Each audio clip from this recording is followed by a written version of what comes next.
How are you, man? I'm doing good, man. How you doing? It's a pleasure, man. I'm doing awesome. LSU wins a national title. Basketball team is 4-0. Baseball team's preseason top 10. Man, we're living good, Stro. I mean, if anybody down here is complaining, we're just greedy, man. Man, what a time to be an LSU Tiger. It is, man. Hey, by the way, did you watch the championship game on Monday? I did, man. I was pumped up all night. I couldn't even sleep after the game. It's a little bit different being an LSU football fan now as opposed to when you were on campus in Baton Rouge, man. But the getting is good. Hey, give me, as a guy who, let me lean into your perspective here as a guy who was player of the year, who went number 2 overall in the draft, had all that hype.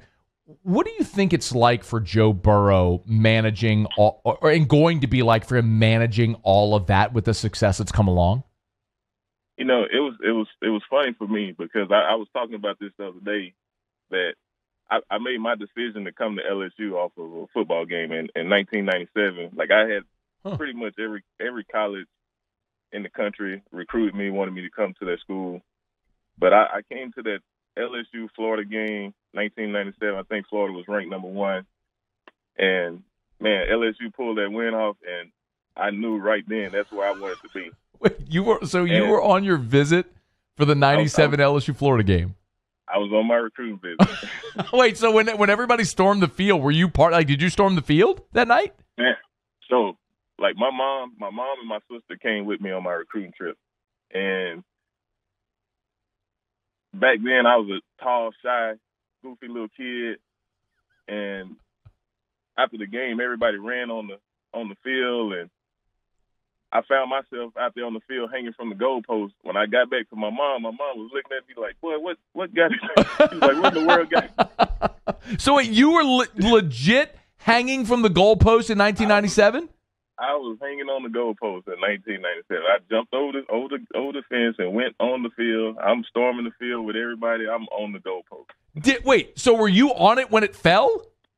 It was falling and I got off. Do you know if you've ever, can you recall ever telling this story on air? I've never told this story on air. I've maybe shared it with a few people, but Coach Brady, Coach Pierre, Kermit, and we all talk about it. They all laugh about it to this day. This is incredible. Like, that's an amazing story. I'm so glad you just told that story. Stromile Swift is with us. So, all right, so last night, LSU goes on the road. They get a win against Texas A&M. I mean, they're 4-0 right now, but last night was a strange game, man, because they turned the ball over 19 times. They shot 38 threes. As you're watching that unfold, like, what was your impression of the flow of the game and how it all transpired? And starting out, I was really impressed. They came out physical, really active on defense, active hands. Like we rebounded the basketball. We jumped out on them. I think about 16 points.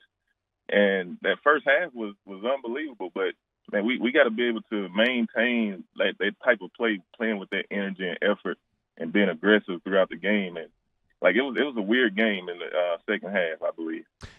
Last time you were here, you talked about how you really liked Emmett Williams. You singled him out individually as a guy who was really a high energy guy. So I'm curious though, because every game LSU plays, because they don't have the Cavell or the Naz Reid from a year ago, the guys who are 6'10", 6'11", the long guys, the height, how are they able? Like, they dominated the glass last night. So what are they doing so well that's allowing them to dominate the glass against bigger teams? Man, they're playing together. They're playing hard. And I always tell, like, energy and effort, like, it'll outweigh talent.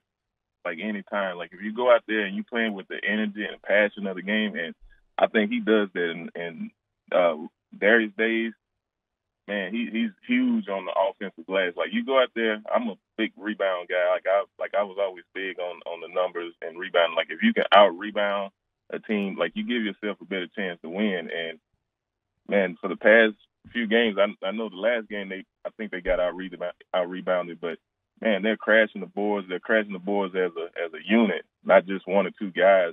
And then they're getting out on the fast break. And I think we play well in transition because we're undersized and we're small. And man, they're looking really good right now. Stromile Swift is with us. I want to ask you about Trendon Watford as well. He's a freshman. He's big. He's a 5-star. he looks, don't let me put words in your mouth here, but he looks for a freshman to be mature and polished. What do you see from him when you watch Trendon Watford? And he reminds me of myself. Not as aggressive as I was, but I think that comes with the building that confidence and getting in the weight room and getting his body stronger. But he's a guy that he's 6'9", maybe 6'10", that can put the ball on the floor. He can shoot the three. Like, he finishes well around the basket. I don't think he's as explosive, but I think that'll come. But his game is polished, and I just think with just continuing to work hard and play the way he's playing, his confidence is just going to get higher and higher, and that's going to make him a hell of a player, man. He's really impressing me right now. Couple more minutes here with Stromile Swift. Tigers moved to 4-0 in conference play. They're 12-4 overall. What, coming out of last night's game and really just this first 4 games of conference play, where is a deficiency where you think LSU can improve as the season goes along? Like, they're not going to get any taller, we know that, but where can they improve moving forward? I would say, like, free throws. They're doing pretty good on rebounding. I believe they just have to keep up that energy and effort. I believe that's going to get them through a lot of games because they're a bit undersized, and they're going to come across some teams that are probably much bigger. So I just think just playing with that energy and effort and maintaining that high intensity type of play throughout the game, like they'll beat a lot of teams. Because, sometimes teams come in and they kind of underestimate you and, like, kind of take you for granted when you're small. But if they come out and just continue to play like they're playing, I think they'll be fine. What did you think about the end of regulation when they had 18 seconds and didn't get a shot up? Yeah, that was man, that was tough. Like, you got to put the ball into the hands of a guy that can make a play at the end of the game. Like, that was kind of hard to watch, not being able to get a shot off at that time. But, man, like, they came in overtime, and Javonte and Skylar, they came through. Yeah. Javonte's one of those guys where I love the swagger that he plays with, and when he gets going, man, he's really tough to stop. When you watch that, do you see that same thing, or maybe a better way to ask it? Like, if you were on the floor and that guy was on the other team, what would you be thinking? Man, he's tough. Like, he's fast. He's gonna come at you. He kind of has that Russell Westbrook feel about him. Like, he's aggressive when he's attacking the goal. And with me, I would probably just try to make him a shooter. But man, he's tough, man. I like his game. Like, I think he's just gonna get better as the season continues. But yeah, he's a tough player. LSU's going to go to Ole Miss this weekend. You never got to play at the new Ole Miss Arena, which is gorgeous, by the way. They played at the old Tad Smith Coliseum in your days. I think they've imploded that thing. They got a new venue. But what do you remember? Ole Miss is having a rough year. They're 9-7 overall. They're 0-3. They lost a lot from a year ago. But, man, what do you think about going on the road to Ole Miss? What's it like playing there in Oxford? That was probably one of the toughest places to play. Like, I think we played them. I think we finished out the season playing Ole Miss, and it was always a tough game playing against Ole Miss. On the road was tough, but that was probably one of the toughest places to play. But I even though this team is 0-3 in SEC play, I believe they're 9-7 overall. Like that, they're well coached. They have a young team, mostly freshmen and sophomores, but I know their coach pretty well, the head coach pretty well, and man, he's a basketball savant. Like, he's a student of the game, and he's gonna have his team ready to play. But right now, I just think they're really young, and so hopefully we can go in and get that win as well. But man, Kermit Davis he's a heck of a coach. I know he's gonna have the team prepared. Yeah, Kermit was on staff there under John Brady when you were there. So what is it about Kermit that impresses you most? Man, like his work ethic, the ability to get the most out of his players. I think Kermit was the mastermind behind a lot of things that we did when I was there. Like Kermit, man, he's like I said, he's a basketball savant. Like he knows the game. Like he studies the game. I remember being in Memphis and playing under Hubie Brown, and like we would have like these practices where they would allow the coaches to come in and watch and take notes. And Kermit was like, every time I looked up, he was always there, like with his pen and pad, like just taking notes and trying to imply some of that stuff that Hubie Brown did to his team.